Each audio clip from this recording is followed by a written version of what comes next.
Welcome back to Geekshow Arcade. Hey, everyone. Yeah. Hey. Hey, This is Geekshow Arcade where we talk about video games, video game related things. back after a couple weeks. That's right. We're here for you, and you and you and you. Let's kick it off by introducing our panelists. He's the short, angry one. He's Jarron. Hi, I'm Jarron. I'm playing my ROG Ally X, and Put I love it. away. We're going to talk about it, though, so keep it out, maybe. Lando, hey. Hi, it's Lando. I'm the one that doesn't play very many video games, yet I'm still on the show somehow. Yeah. Someone's got to keep the seat warm. We don't know for Just who, saying it though. like it is, guys. Speaking It's okay. facts, that's it's all. okay. We like having the 4 Everyone loves squares me. here. 3 squares makes it really hard to maneuver true. the camera and It's everything. unbalanced. We don't yeah. like Yeah, that. yeah. Yep. I, So you do I'm fill funny. a role. You do fill And your a role. Every once in a background while, is I'm very funny. Your background is very gamey-esque, It's fair. technology looking. So Yep. I like to make fun of Jarron. That's a good time. Jaron, anything to say? no, he's No. playing his Okay, ally. quit playing your ally. We're recording. Dude, you have to carry the show. You're the gamer here. I only talk to people I respect.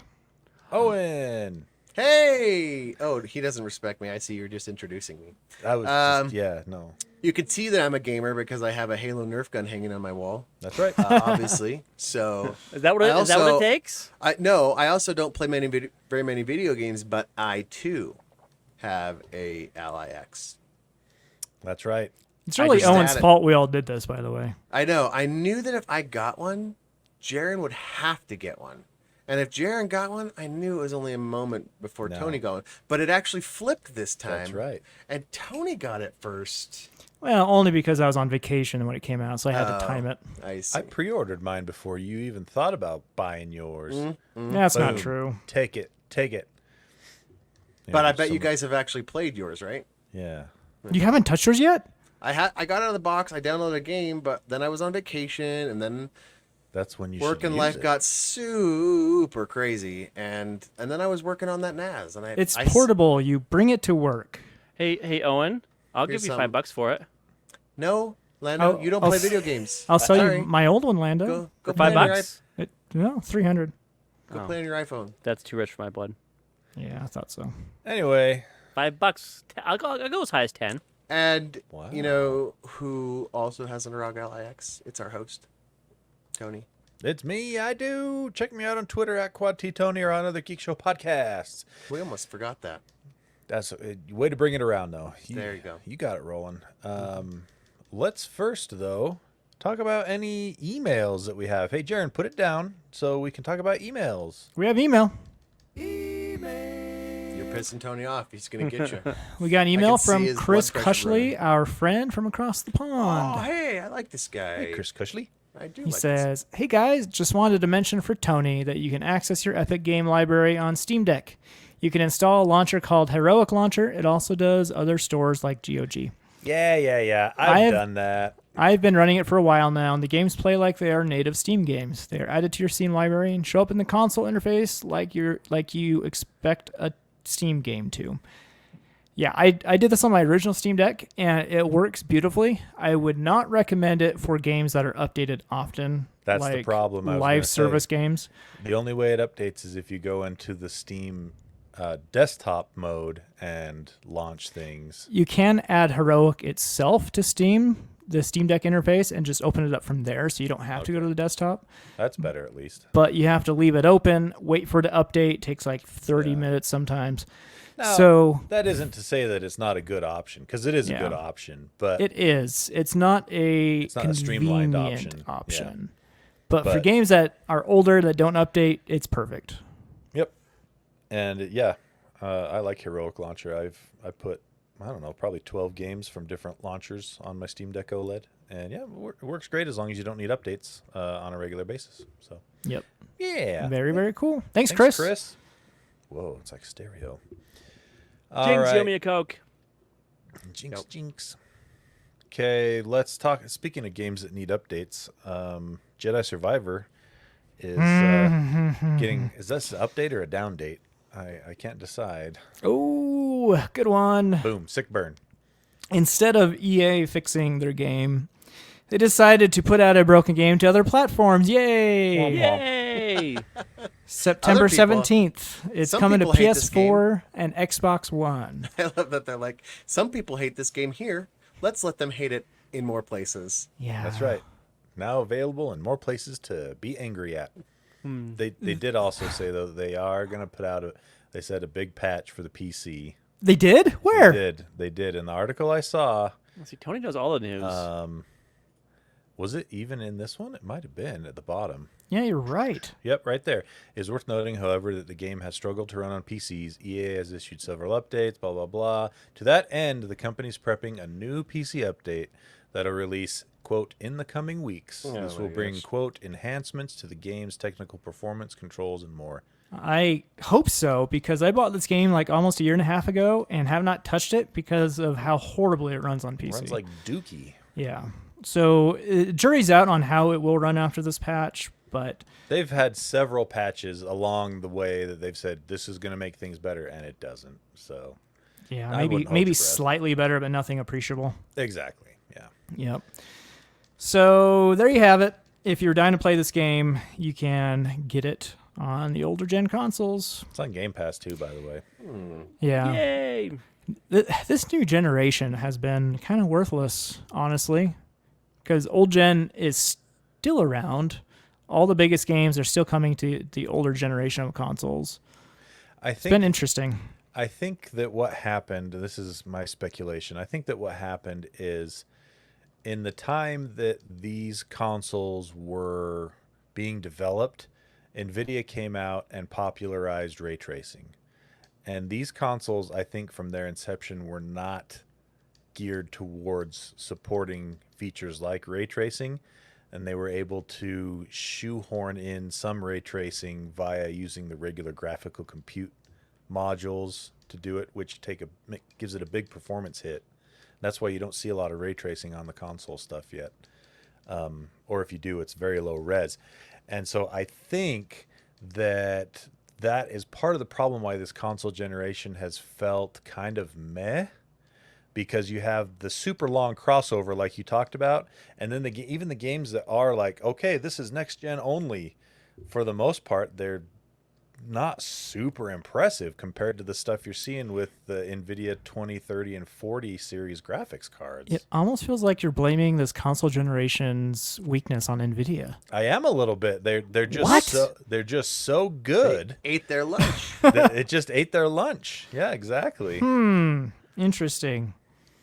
So, anyway, speculation. That's kind of what I think. All right, Jarron, hold up your ROG Ally. Hold it up for everyone to see. I'm not playing it. See, You are such a liar. I heard it hit the desk when you put your hands up. that was heard it something too. else I was holding. Butt stuff. Thud. Stuff. You wish. All right. Let's see. Let's talk about the ROG Ally, though. Let's do a roundup review. Our impressions of the ROG Ally. I've got one quote to do.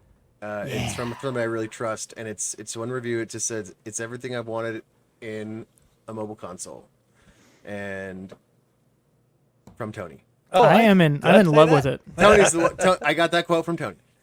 It is fantastic. It really is. I love it. Everything about it is amazing. I wish it was more powerful, but hey, that'll come in the future. You can't fault it for using the latest tech that's available. Yeah, it's not because of anything that Asus did to make it not as powerful as it could be. I mean, they could have waited and gone with the newer, what is it, Strix Point APUs. Jarron, I can hear the buttons clicking. Dude. I am not pushing buttons. Judas Priest. But the problem with that is if they'd have done that, gone that route, it would have been 6 months or more of development time to get that set up. So it would have just been, it'll just be that'll be in what's in the Ally 2, I'm sure. Yeah, or the right. I would say that the Ally X is every bit as awesome of an update to the Ally as the Steam Deck OLED was to the Steam Deck. Yeah, it really took everything that was wrong, not necessarily wrong, but that was lacking of the original Ally, I was going to say lackluster, yeah. and made it not just okay, but actually pretty good. Yep. It's bigger, which for me is a great thing because I have big hands, but it's bigger because it's got double the battery capacity. And not only does it have double the battery capacity, they've also done some tweaks to the BIOS and things like that, so that it ends up being more efficient anyway. So in a lot of cases, you're getting more than double the battery life as you were on the previous ROG Ally. And when Tony says it's bigger, it has the same footprint, but it is slightly thicker on the middle part, but Yeah. but also has bigger hand grips. That's the main thing, is the Yeah. hand grips for me. Hand grips. Hand grips. Barely heavier than the original Ally, slightly heavier than the Steam Deck. I don't notice the weight. I honestly didn't have a problem with how the original Ally felt because I have tiny lady hands. But this one feels just as comfortable Would you to say me. they're tiny hobbit hands? Yeah, sure. Do hobbits have small hands? Oh, yeah. They have small everything except for Why one they- thing. That's why they're good thieves. Yeah. They got little They have big hands. butts. I don't like the back buttons as much. I actually like them better. Yeah, everyone that's says they interesting. like them better, but for Huh. me, the old Ally back buttons just worked with my hands for whatever reason. All right. But that's not to say they're bad. They're still decent. But the joysticks feel so much better to use because there's more tension. They were just so loosey goosey on the original Ally. The D-pad is actually a pretty good D-pad. I didn't have a problem with the original one, but this one does feel much better. The face buttons, they're taller. They have more travel. They slightly clickier. I like them. And then the shoulder buttons are very clicky. Listen to this. Oh, yeah. Yeah, they're satisfying sounding, and they feel great, too. Yep. So if you play it while someone else is sleeping in the same room, that might be an annoyance, but I like it personally. 2 USB ports, which have come in handy for me already. Glorious. Instead of just one. That was one of my major complaints about the first Ally and the Steam Deck OLED, if I'm being honest.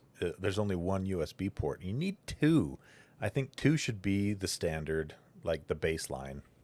And they supposedly fixed the micro SD card, which is great. Hurrah. This thing runs cool, though. And It does. yeah, it is significantly cooler than the original Ally, And quieter. which, Lando, I know what you're thinking. Who cares? But when it's a handheld and you are hearing a fan all the time and it gets hot to the touch in the back, you want it to run cooler. Exactly. Yep. Yep.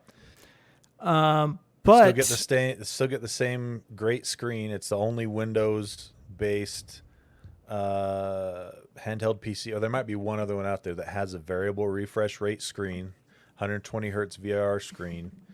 The other huge thing that this has is 24 gigs of RAM instead of 16.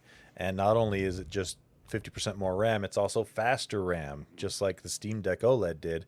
They bumped up the RAM speed in the ROG Ally. It was 6,400 megatransfers per second, and this is 7,500 megatransfers per second, which on average, all the reviews I've seen that do benchmarks nets you between 4 and 7% better frames per second, and also more consistent frames per second as well. the extra RAM really makes the latest games playable. I've been playing Hogwarts Legacy on it.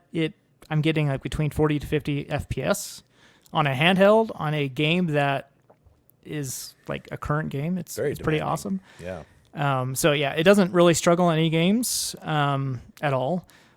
Probably my favorite features, which is also coming to the original Ally, are all the software updates. It really feels like Armory Crate, this software that goes on top of Windows. It has been refined quite a bit, and there's like in-game profiles now with individual control layouts that you can customize and save, so that can apply to other games. Much easier to work, a lot more consistent. It's just pretty impressive at this point. It's a good experience on Windows. Yep. I would say I agree with everything that Jarron said, and the one downside about the ROG Ally X I found, and this is a common issue apparently online that I've seen, the right trigger can get squeaky, and the spring will squeak every time you hit the trigger, and that's happening to me. So every time I hit the trigger, it goes. Have you tried oiling it? I'm gonna Give it some open it up. lube? I'm gonna open it up and put a little silicone lube in there. Okay. You don't want to use petroleum-based lube because that will actually Stuff. It melts. we're back to that. It affects the plastic over time. Yeah. Yep. So you want to use a silicone-based lubricant. I've used that stuff on Steam Deck. It works great. Yeah, but that's a minor quibble in my opinion. And if you're interested, I mean, this thing's super easy to take apart to get open. I wish it had an OLED screen. I wish it was cheaper.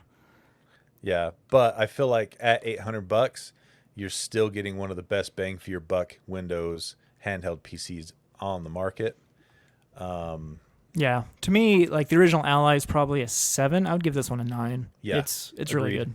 Yep, it took everything that needed to be refined and refined it and made it a lot better. So, what was the other thing I was going to say about it? I was going to say if you have an Ally, if you don't mind spending the money, like if you're okay with that, I'd say it's definitely a worthy upgrade. If you use your Ally a lot already, you'll appreciate these refinements and the more RAM and the bigger battery and all that jazz. If you play plugged in and don't play like the latest games, Yeah, you'll be fine to keep the old Ally. Your old Ally is gonna do you just fine. Now, if you don't have a Windows handheld PC and you're thinking about getting in the market for one, this is bar none my recommendation, hands down. Unless you want a Steam Deck. If you want a Steam Deck OLED, that is still a fantastic option. That is a very great little gaming handheld as well. I love my Steam Deck OLED, and Yeah, it's it's $250 fantastic. cheaper if you want the 512 version. The 512 version, yeah. Yeah, So that's still an excellent option. But if you want to go Windows and you don't want to have to worry about any extra stuff to get the other launchers working, man, I cannot recommend enough the ROG Ally X for $800. All right, there you go.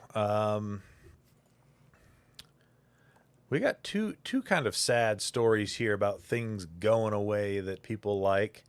First off, Game Informer, adios. The old Game Informer magazine, 33 years that magazine ran. And then out of nowhere last week, GameStop, who owned the magazine, just shut it down on a Friday. No warning, no On nothing. a Friday. They're Just just gone. like, it's done. And not only that, I read they also deleted all of the site content. No. So the only way to access it is through The things Wayback. like the Wayback Machine and stuff like Yeah. that. So, yeah, pretty sad in general, but very lame on Blowing the GameStop's content part away is- for handling it like Yeah. that. Really lame. About a month ago, my brother was looking at a magazine like, oh, what's that? Oh, Game Informer. I just recently subscribed. Oh, no. That's funny. Yeah, it's horrible. Yeah, so I used to have a subscription to Game Informer for It's like many that years. movie. It's like that movie subscription people were doing, right, Tony? What was that? Netflix or No. Redbox? Movie Pass? Is Redbox the one you're Movie thinking of? Pass? Movie How is this Pass. like Movie Pass? It's just idiots buy it. What? I don't understand. The new Doesn't make Movie sense Pass. at all. The new Yeah. Movie Pass is apparently pretty good. Oh, really? It's the old. The one. old I was Movie Pass, I was the just referring to the one where they kept trying and.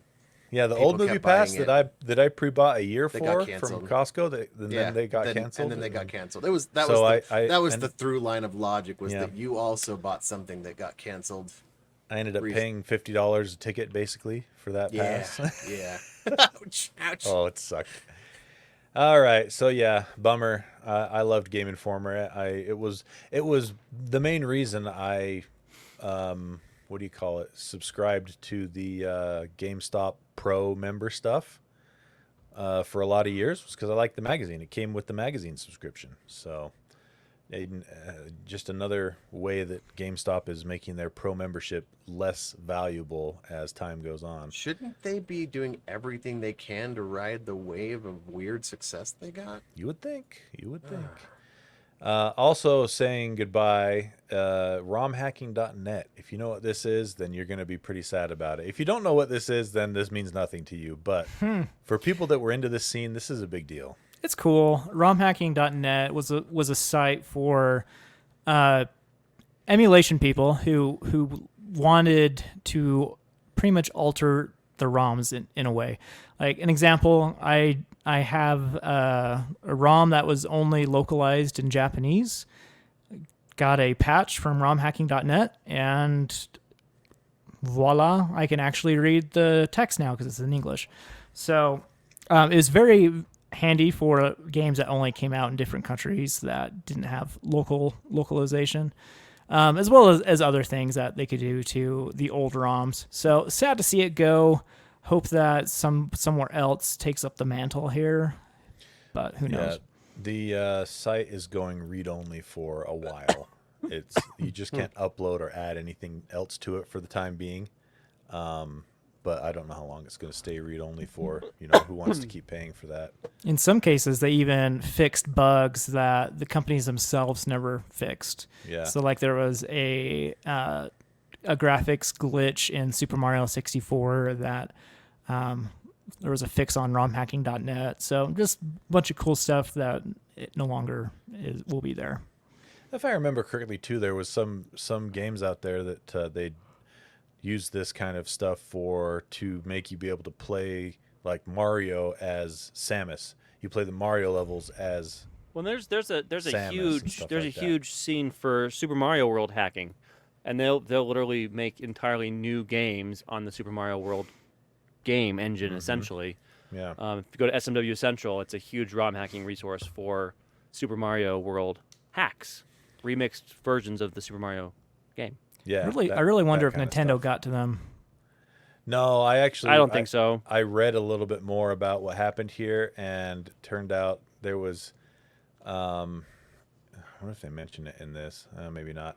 The guy that ran it, it was basically one guy that ran this website, and he was, I want to say the article said he was in the process of selling it, and then he somehow saw some of the chats and things like that the people that were going to buy it were saying about him, and they were just being total jerks. Oh. And so he said, he was like, you know what? He's like, I don't want to deal with this anymore. And I can't blame him, but yeah, that's what he means by it's been a good near 20-year run, but for various reasons, it's time to wind things down. Was what his statement was. That's too bad. But yeah, there's more to it than just what you see on the surface, unfortunately. So anyway, speaking of riding the struggle bus, Bungie's riding the struggle bus again. How far these guys have fallen. So true. Yeah, they're eliminating 17% of its workforce. It's about 220 employees. And rumors are they've canceled the next Destiny project, though that isn't specifically linked with this round of layoffs, I heard. So the future of Destiny is kind of up in the air. I heard there would just be like smaller content updates that they would put out, really not much with like story or a new game on the horizon. But has anything been said about Marathon? As far as I know, that's still being worked on, right? I think that one is still being worked on. Yeah, it says right here, the studio will focus its development efforts entirely on Destiny and Marathon. So I really hope Destiny Marathon's 2, good. And I know, that's the thing. I mean, thing about it is it's another multiplayer online. They're not doing a story-based game with Marathon. It's more multiplayer online stuff, and it's like, okay, that might be fun, but I don't know. That's not really what's making the money these days lately. No, live service has struggled. Live services have gone so far down from where they used to be that it seems like a bad bet to try and go into that right now. I mean, every time you see new stuff at game releases, game announcements, that's anything that's related to like 5v5 online, anything, it's always met with derision these days, So I don't know. We'll see. I was reading another article about it. It said Xbox was eyeing Bungie to rebuy them before Sony did, and they were talking about it and then decided not to. And it's like, good choice there. They got their golden goose out of Bungie. Yeah, exactly. Yeah. Yep. So anyway, that's a bummer too, because I like the Destiny gameplay. And I like the idea of Destiny. Exactly, the idea of it and everything, but and some of it was executed well. They never, and I'll die on this hill. I've said it many times. They never made a coherent through line to play the No. story through. No, they didn't. Yeah. It was so hard to enter into it if you weren't there from the beginning. Even if you were there from the beginning, It's like still me, hard it to play still through. made no sense. Yeah, you're right. You're right. You know, it was, and it's too bad because it has and always has had the foundation and the bones of a fun game. You know, it had great gameplay. It had, you know, it was a lot of fun. They made good enemies and things like that. But anyway, there you go. We'll let you know if anything else happens there. Let's talk about some video game performers. The Red Dead Redemption 2 actor, Roger Clark. This is an interesting article here that he about an interview that he had recently. Someone asked him, "What's the hardest?" And I'll ask you guys, what do you think the hardest thing was about portraying Arthur Morgan in Red Dead Redemption 2, the main character? What do you think his answer was?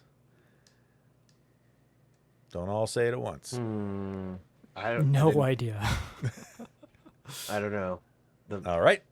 Well, Connecting with the character because it's a video game.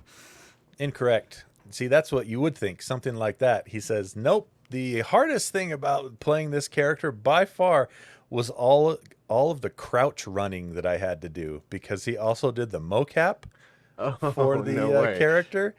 And so in Rockstar, the majority of their animations are motion capture.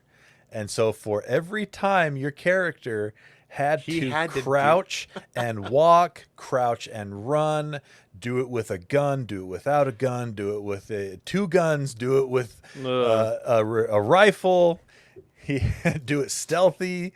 He had to create motion capture for that. And he said it was about 3 days straight of him doing crouch movement for the motion capture for his character. I bet his quads were That's what he dying. said. He's like, 3 days later, my thighs are absolutely killing me. Oh my god. What was the hardest part about being a video game voice actor? The crouching. So you guys remember when we went to that arcade, the VR arcade, Yeah. and we played that? What was that? What hot game was that? Super hot. Geo-hot? Super hot. Yeah. There's you could do a lot of crouching in that game, I too. just gonna tell you, I did that not thinking, just like up and down. I have never felt muscle pain that way ever in my life. And so when you were like crouch running out and you were talking about that, I was like, oh, buddy. You're like, oh, his I remember thighs, that. I get that. I had a visceral memory just now of like 3 days later, I was almost immobile. I was like, Like, So- people are like, what's wrong? I'm like, I don't know. I exercised. I played a video I game. exercised. I think I exercised. I had don't the- remember doing it. I Yeah, had exactly. the exact same experience when I was 18 or 19 at the Utah Fun Dome Nice. with the video game arcade Police 911 by Konami. Do you guys ever play this? Nope. So it had all these cameras and sensors up above you. It would track your body's movement and do whatever you did on the screen, and you had your light gun so you could shoot the bad guys. So if there was a crate or a barrel or something, you'd crouch down like you're behind the barrel, and the camera would track that movement and crouch you down behind the barrel. So you And when couldn't you're get in shot it, you at. don't realize You don't you're think doing about You're it. just- You don't think about it. I probably did 5 or 6 continues on that game because I was having a lot of fun. Oh man. Next couple days were just killer just on agony. my thighs. Yeah, And that was when I was agony. young. I can't even imagine doing that today. No way. No Forget way. it. So that story really leads into this next story about video game actors striking over AI. And again, a question to you all. What would you think the reason is that SAG-AFTRA is striking over AI? Too much crouching. You are exactly right. I knew it. Yep. What? Yes. No. So This is not a real transition. That was a This crappy joke. That was a crappy transition joke. That's real? it's real. Yes. Yes, it's real. So you would think it's over voice performing and stuff like that. They've already come to an agreement on voice performing and all that stuff. It's the motion performance that Motion they're capture. arguing about right now. They've already agreed that the same performers who are voice acting are protected under AI stuff, but what they're disagreeing about are performers who aren't linked to the specific voice also get protections from Right. AI. So when these characters are brought to life in these video games, a lot of the time, that was another thing that was kind of unique about this guy, Roger Clark. It's not super common to have the person who did the voice also be the person who does Right, the the- mo capture for the Right. character. That's true. And so a lot of the times your characters are brought to life by one person doing the voice and many other people doing the motion capture for the character movement. Now, what I don't understand about this is that's exactly what we want to have happen, though, is to have AI or just better features within like Unreal Engine Yep. to take away this cost from smaller studios. Yeah. Right. It's a double-edged sword on this one, you know. Like I don't want to have to balloon a budget for a game just to get motion capture when Right. it Good can be call. done programmatically. Right. Yeah. I don't know. That's a tough one. And obviously the video game developers and publishers feel the same way, or else this wouldn't be a sticking point in the This is kind of like if the music discussions. industry had gotten ahead of the streaming services, though, right? Like I feel like these guys are like, oh man, we can't let what happened to us or what happened to the streaming, the music industry and streaming services. We can't let that happen to us. Yep. Like left behind by technology, and so they're fighting to hang on to something because somebody's out of a job if AI gets involved, right? If like those mocap guys, if it's not the actors themselves, you don't need those guys anymore. And I wonder what exactly it is that they're going for as far as the protection is Right. considered, because I guess it makes it niche though, right? Like you could come to a game and say all of our action was done with human mocap, or live acting mocap like they Well, do and what- with and what set I'm wondering design and stuff like that. what I'm wondering that they're trying to prevent is maybe it's more of an issue of taking the motion capture that's been done and using it to train AI to make better motion capture so that Right. you can use it later without the actor being there. Now, if it were like facial motion capture, like getting the emotion of the scene, I can get that because that's a performance. That's part But, of the like, performance for sure. Crouching and running with the gun, like what you just said, that doesn't feel like a performance to me. That's a mechanic of the game. I kind of agree on that one. Yeah. That's But, rough though, because they wouldn't say that. They would actually Exactly. say it's an art form, right? Because Yeah. that's how they add value to their role. Well, you know what this Right. sounds to me like similar to is the old argument of practical special effects versus computer generated special effects. Yeah. You've got your stuntmen and practical effects gurus that want to do it the old fashioned way, and then you've got the people on the other side of the fence that are the computer generated animators and things like that. They're like, yeah, we can do this just from a computer. But over it's like, time, which over the arc one- of time, which one has come out on top though? Yeah. Because And that's I the feel thing. like the At other this one went point, I would- niche. The other one went niche and like, oh, these are made by Well, real no. animators, and now you have SFX and computer FX being I think way it's more prevalent. I think practical effects are kind of making a comeback in a lot of movies. Yeah, actually. absolutely. You know what I Like, mean? And yeah. so and this might be the same thing. You might end up with that exact kind of thing in video games where it's like, that could be That's a how they selling delineate. point. Yeah, that's how they market themselves differently. Just But like if AI gets good enough to not be able to see the difference, then it might not matter. Yeah. And I feel like that's them resisting technology, right? Like seeing what the streaming industry did to TV, did to the music industry, and seeing, they're like, oh, we just can't let it get started because we've got to hold it back for as long as possible because eventually one day it will become As good or better. undiscernible, right? Yeah, Between the two. undiscernible. Yep. So I don't know. We'll have to see how this plays out.